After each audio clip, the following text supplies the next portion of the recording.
Iniciando mais um podcast. Hoje, meu convidado é o dono da página Liberal News e do podcast conhecido como Liberalcast, Gabriel Imperi. Boa tarde, Gabriel. Boa tarde, muito obrigado pelo convite. É, Bem, eu sou, como você disse, um dos administradores da página Liberal News. Também administro com mais três amigos o Liberalcast, que é um podcast que a gente começou recentemente. Bem, eu sou da cidade do Rio de Janeiro, né? Sou um liberal convicto, liberal nos costumes e liberal na economia. Sou um militante de independente, de políticas liberais, como já disse, e já fui de esquerda, no início da minha caminhada política, e aí daí comecei a ler alguns autores liberais, como Milton Friedman e Ludwig von Mises, e acabei enveredando por esse caminho de liberalismo econômico e liberalismo social. Sou a favor do casamento gay, sou a favor da liberação da maconha para usos medicinais e, e é basicamente isso. Essa seria um resumo do meu posicionamento político. E antes da gente começar, anunciar aqui nossa página no Facebook, link está na descrição caso você esteja vendo pelo YouTube. E meu perfil do Instagram e do Twitter pessoais também está na descrição aí. Agora, começando, indo para a parte das perguntas, como você avalia o mandato do atual presidente do Brasil, Jair Bolsonaro? Eu avalio como um mandato que trouxe alguns retrocessos para dentro do Brasil, e eu falo isso na questão social.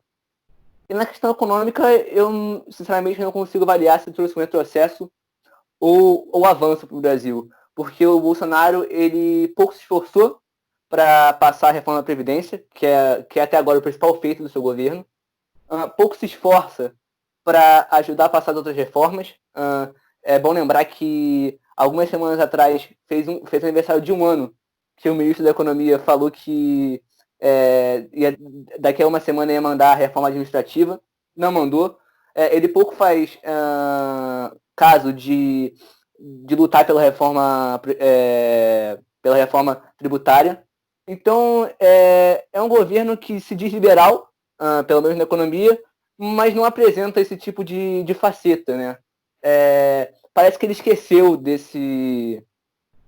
dessa promessa e se preocupa mais com se manter no cargo do que realmente lidar com as propostas que havia dito nas eleições presidenciais. E eu falo de combate à corrupção, e eu estou falando isso quando ele abre mão do Moro e se alia ao Centrão. Eu estou falando de liberalismo econômico, como eu já falei, ele abre mão de diversas propostas para se aliar de novo ao Centrão, para garantir o cargo dele.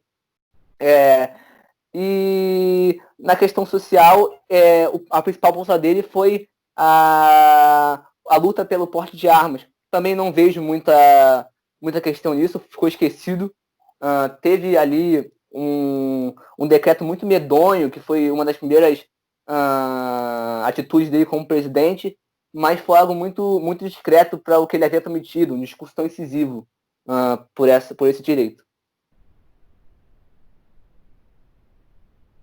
E agora, indo mais para o assunto da página, o que o levou a criar a página junto com seus amigos? Bem, assim, eu comecei a página com dois amigos meus, e a gente gosta muito de política, sempre discutiu entre nós. E aí no sábado que o Moro anunciou sua demissão, eu falei assim, pensei comigo, falei com eles, né? Chega, a gente não pode só ficar conversando entre a gente. A gente tem que tomar uma atitude.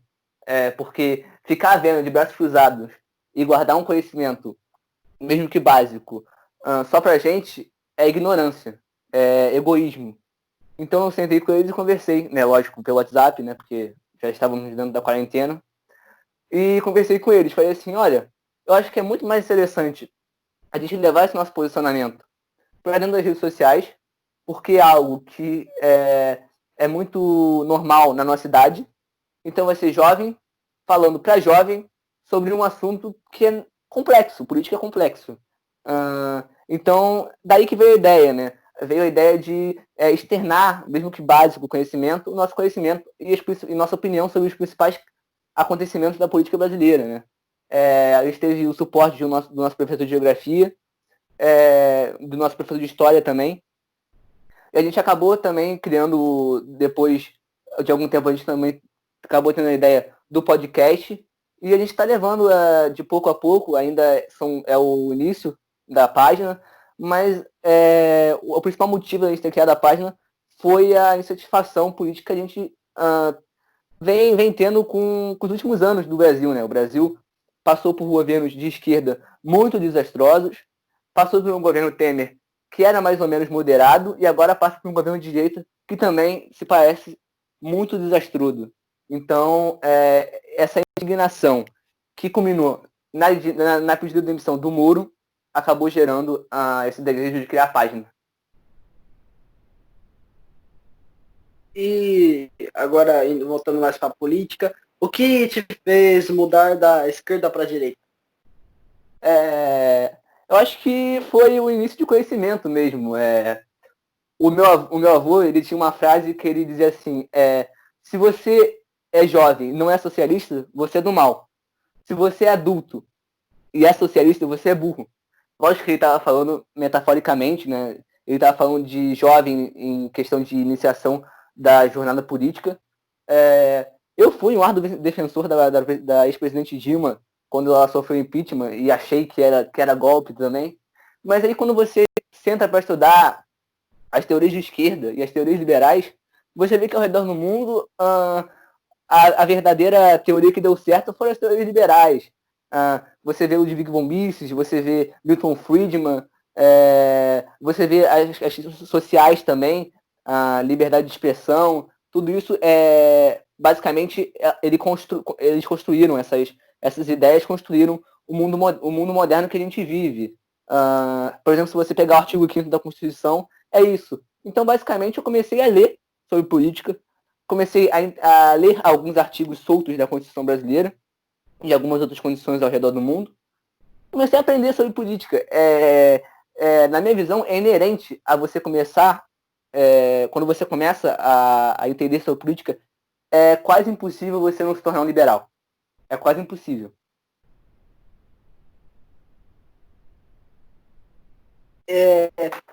Como você você é o primeiro convidado do nosso podcast que é de outro estado, queria te perguntar, como você avalia a gestão do atual governador Wilson Witzel? O Witzel, ele entrou nessa barca bolsonarista, assim, a gente pode se dizer. Porém, ele rompeu com o governo no início do ano. Um rompimento estranho. Parece que ele quis se desvencilhar, porém agora as coisas estão ficando um pouco mais complicadas para o governador, porque agora a gente tem denúncia no Ministério Público sobre superfaturamento na compra de materiais para a pandemia e suspeitas dos contratos que ele fez, já que não precisa de licitação. Ele também foi eleito na mesma aba do Bolsonaro, assim, um discurso de segurança muito incisivo, um discurso contra a corrupção bem incisivo também. Ele tinha um crédito, porque ele já foi juiz federal aqui no Rio de Janeiro. Porém, parece que ele se esqueceu do que é verdadeiramente ser honesto, né? Porque os indícios são muito fortes de que ele realmente cometeu crime. E a questão da segurança, na minha visão, eu sou um liberal social, eu vejo que tem outras formas de se lidar com o problema de segurança no Rio de Janeiro. Mas, enfim, ele também entrou com essa ideia e parece que, pelo menos para a opinião pública, foi bem desastrosa para ele. Então, acho que o governo Wilson Witzel pudesse fazer um panorama geral. É um governo que começou igual a qualquer governo bolsonarista, tentou se desvencilhar do governo e acabou sendo prejudicado por isso. Mas não acho que ele vinha fazendo um governo esplendoroso, só, assim, distante de polêmicas, igual diferente dos últimos governos que a gente havia tido no estado do Rio de Janeiro, né? É bom lembrar que os últimos dois governadores foram Sérgio Cabral, preso por um escândalo de corrupção gigantesco, que envolve até a compra de votos para o Rio de Janeiro sediar as Olimpíadas, e o Pezão, que também era um apadrinhado político do Sérgio Cabral. Então, eu tinha uma esperança de maior estabilidade, mas parece que não. Minha esperança não foi verdadeira. E eu também tinha, além dessa esperança, é bom lembrar que a crise aqui no Rio de Janeiro é muito forte econômica. E é muito claro por quê. O estado do Rio de Janeiro é muito apoiado na questão do petróleo, né? Na bacia de Campos, nos royalties. E isso levou o estado do Rio de Janeiro a quebrar. Porque quando houve a despencada do preço do barril de petróleo, aconteceu a quebra econômica do Rio de Janeiro. E hoje o Rio de Janeiro se encontra em um patamar bem difícil na economia. Eu achei que ele poderia diversificar o ramo econômico do estado do Rio de Janeiro. Mas parece que mais uma vez me equivoquei na minha interpretação. E agora mais sobre a cidade do Rio de Janeiro, como você avalia a gestão do prefeito Marcelo Crivella? Não tem muito que fugir nesses comentários, né? Vou parecer até repetitivo, mas o Crivella é um governo cercado por escândalos, né? E ele tem algo muito particular, que é a ligação que ele tem com a Igreja Universal, enfim. Nada contra os protestantes, eu acho que é válido qualquer movimento religioso, porém ele não pode entrar dentro do âmbito do Estado. O Estado não pode se misturar com religião. A história prova que isso é desastroso, né? Enfim. E aí o Crivella tenta trazer muito disso. Apesar de tentar desviar, ele tenta trazer isso para dentro do governo, isso é claro. Você tem vários escândalos. O escândalo da Márcia, por exemplo. O escândalo que ele fez uma reunião com bispos da Igreja Universal e de outras igrejas protestantes. Eu acho que isso é um erro. E o governo dele é cercado por polêmicas. Por próprias falas dele. Teve uma fala muito machista uma vez para uma repórter. E também, junto na frase, ele foi machista e ainda desrespeitou as pessoas que perderam os familiares naquela tragédia quando a ciclovia Timaya havia caído. Ele falou, parafraseando a frase dele, né? Não, porque nós deveríamos mudar o nome da ciclovia porque é Vasco da Gama, porque só cai. E ele vira para a repórter, não sei se você entendeu muito bem, porque na minha época mulheres não sabiam de futebol.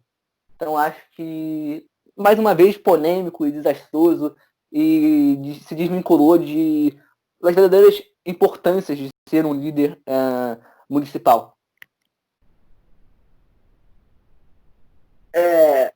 Agora, indo mais para o âmbito das ideias liberais, né? Como você pensa como que o Brasil pode mudar com as ideias liberais? Como que o Brasil pode se tornar um país liberal? Olha, é um caminho complicado, né? O Brasil é o país mais difícil para se empreender no mundo, país de grandes impostos, grande intervenção estatal, o Estado mexe desde a educação até petróleo, mas eu encontro na questão histórica brasileira um conforto, assim pode-se dizer. Porque, na minha visão, o Brasil nasceu como um país liberal, né? É bom lembrar que o primeiro imperador do Brasil foi Napoleão I, teve junto com ele José Bonifácio, dois exímios liberais, e dentro da história brasileira você tem outros grandes nomes também liberais.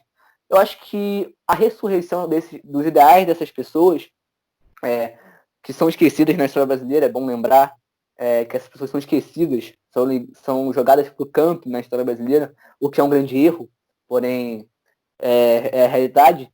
Eu acho que, e além disso, a inserção do ideal neoliberal, que é o ideal do século XX, final do século XX, século XXI, eu acho que isso pode trazer para o Brasil uma questão muito forte, muito, muito interessante para crescimento.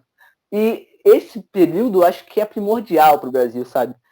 Eu vejo o Partido Novo como um partido que vai guiar essa guinada liberal, e eu acho que esse é o principal momento econômico dentro do cenário internacional, o Brasil se tornar um país liberal. É bom lembrar que a crise do coronavírus trouxe para os empresários uma certa insegurança de investir na China, pelo processo ditatorial e pela falta de dinheiro do povo chinês. É um povo que ingere animais silvestres, enfim. Grandes pandemias da história são advindas da China. Isso acabou gerando um certo incômodo. E muitos países estão pagando para essas empresas saírem da China, vide Japão e Estados Unidos. O Brasil pode se tornar uma nova China, só que uma China democrática. Basta fazer zonas de livre comércio, diminuir impostos, flexibilizar as leis trabalhistas. Fazendo isso, o Brasil se torna um país liberal e se torna um dos países mais atrativos, sem dúvida nenhuma, para investimento, até porque grandes fóruns internacionais de economia já apontam o Brasil, desde o início do século XXI, como futura potência. Vide o BRICS, né? O BRICS é um claro sinal de que o Brasil é tecnicamente bem visto no cenário mundial. Porém, ainda há uma segurança muito grande por essas questões que eu falei. O Brasil tem um estado muito grande, um estado que intervém muito e cobra muitos impostos, é o país que é muito difícil de se prender, é o país onde se mais paga imposto no mundo e é um país que se demora 70 dias para abrir uma empresa, né? Então, acho que essas grandes mudanças, que eu estou falando de reforma tributária, de reforma administrativa, que vai também na reformulação do Estado, enfim, essas grandes reformas estruturantes que a gente vinha debatendo, porém, o governo Bolsonaro, como eu já falei, deixou de lado, são a saída para o Brasil se tornar um país liberal. E qual é a sua opinião sobre o projeto de lei das fake news, que ontem, se eu não me engano, foi aprovado no Senado Federal e agora vai para a Câmara? Qual é a sua opinião sobre o projeto? Assim, é medonho, né? Dá medo, não tem outra palavra para descrever, dá medo, porque é um PL ditatorial, não tem outro adjetivo para classificar esse projeto de lei. É ditatorial, ele tá dentro das diretrizes dele, institucionalizar a questão de quase um registro de todos os documentos para você abrir uma rede social. E, além disso, ele autoriza alguns órgãos estatais a criarem praticamente um banco de dados das suas informações, até mesmo mensagens que hoje são codificadas pelos aplicativos, né? Ele propõe a decodificação dessas mensagens e entregá-las para o Estado, né? Então, eu acho que é algo ditatorial, sabe? É algo muito parecido com o que acontece na China, por exemplo, que tem uma internet completamente controlada, sabe? É perigoso.